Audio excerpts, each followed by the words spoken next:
like I said, it's I don't look at this one like easy fight. It's gonna be challenge, but after that, I wanna be busy. I'm just gonna take only 1 month off, and I will be back to training camp, and I wanna be busy. I heard they they will have a fight in Guadalajara, Mexico. I would like to fight there, and I would like to fight in New York or December Vegas. Like let's see if we get this one and two more this year. Let's see if we get.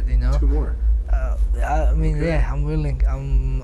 Yeah, that's how excited I am, and yeah, I want to be just busy, because I'm in good shape, and I wanna because when you have a fight, you put so many, and you one of the busiest fighter in UFC, and when you have a fight scheduled, you more disciplined, you smart, you're not hanging out. Yeah, after I beat Umar, UFC called me and asked me if I want to fight either in April, like which is here in Miami, or June in New Jersey, and I say yes to June in New Jersey because two reasons.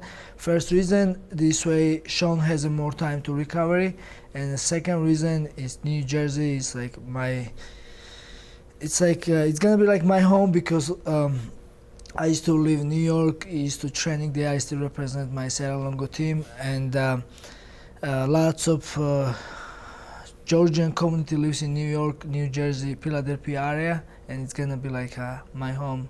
And yeah, all my teammates and all my country people will be there and cheer. A couple of days ago, I came to the conclusion that Merab really might be one of the, if not the best bantamweight of all time. And I can say that pretty confidently. And there is a good argument as to why I say that as well. Now, a lot of people are going to say that Merab is just a, wrestler, cross sniffer. He's just using the meta right now to get wins. But in my honest opinion, really do feel like he is a very entertaining fighter. I mean, he beat Sean O'Malley, the former champion, and then he beat one of the best up and comer, one of the best contenders in the bantamweight division, that being Umar Nurmagomedov. Now, those were two really, really great, solid wins, but there was some rumors and there was a lot of talk about his win over Sean O'Malley. Now, a lot of people said were saying that the only reason he beat Sean O'Malley was because Sean O'Malley was injured.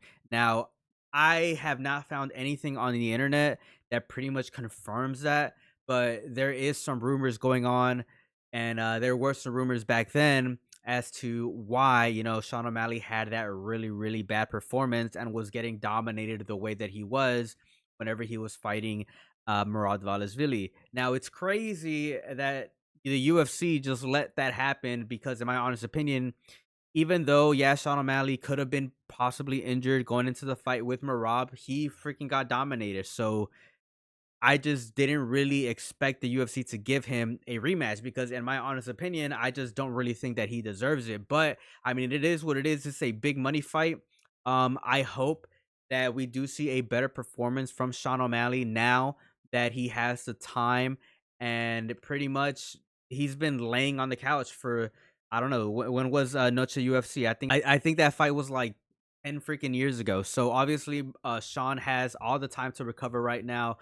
But I think that it's easier said than done, whenever people say that Sean O'Malley is going to come into this fight looking a whole lot better because Merab is a very, very tough guy to beat. He is a guy that works well off rhythm and momentum. And I did an entire film study dedicated to that. I think that Merab is one of the fighters, or one of the guys that I think that works really, really well off rhythm and off momentum. And if Sean O'Malley is able to control that as much as possible, I think that he increases his chancing of catching Merab with a very, very significant blow that could potentially end the fight. But I think that this is going to be a very interesting matchup. Do I think that Sean O'Malley deserves to fight Merab? Absolutely freaking not. But I mean, the fight is still going down, and it's going to be an entertaining one. And I cannot wait to see how they're going to try to promote this fight, because this is a fight that the UFC definitely needs. I mean, it kind of does feel like this year there is a bit of a recession. There isn't that much hype, or there isn't that much grandiose that we've felt, especially covering the sport as of late, and really compared to the last 2 years where I've been covering the sport. This year kind of does feel like the UFC is going towards a little bit of a recession. The needle's kind of pulling back a little bit. So this is something that the UFC really really needs if the UFC wants to continue to go up in the views go up and go up with like customer sentiment. They better hope that Sean O'Malley comes into this fight and at least has a good performance. He at least has a good performance for Marab. I mean, I don't know if they're too confident on whether or not he beats Merab Dvalishvili, because that is a very very tough fight. But they better hope that he at least gets a really really good classic fight down with Marab. No injuries. He doesn't pull out, because if that does happen, I mean, one of the biggest fights is pretty much going to be a done deal. One of the biggest fights of the year is going to be a done deal for sure. And this is one of the bigger fights in the division. And I think that, they better hope that Sean O'Malley pulls through with this one. Now, obviously, if Marab does beat Sean O'Malley, I mean, his legacy is like pretty much being solidified at that point. I think that it would be pretty clear to say that Merab is really one of the most dominant fighters, in this current era of UFC and MMA. Period. I mean, let's just be honest about that. And if Sean O'Malley does lose, I think that the next fight for him, in my honest opinion, would probably be Corey Sandhagen, or a fight to that degree. I think that a rematch between Sean O'Malley and yeah, Peter Yan would be a pretty interesting matchup as well. I mean, there's still a lot of very, very interesting fights that could go down for either fighter. I mean, obviously, Peter Yan, Sandhagen are on the rise, so those are obviously more contenders that are coming up right now in the bantamweight division. But yeah, that's pretty much it. This fight is a interesting one. Like I said, I really don't understand the reason as to why Sean O'Malley got the rematch. I really don't think that he deserved it at all. I mean, after getting dominated by Marab.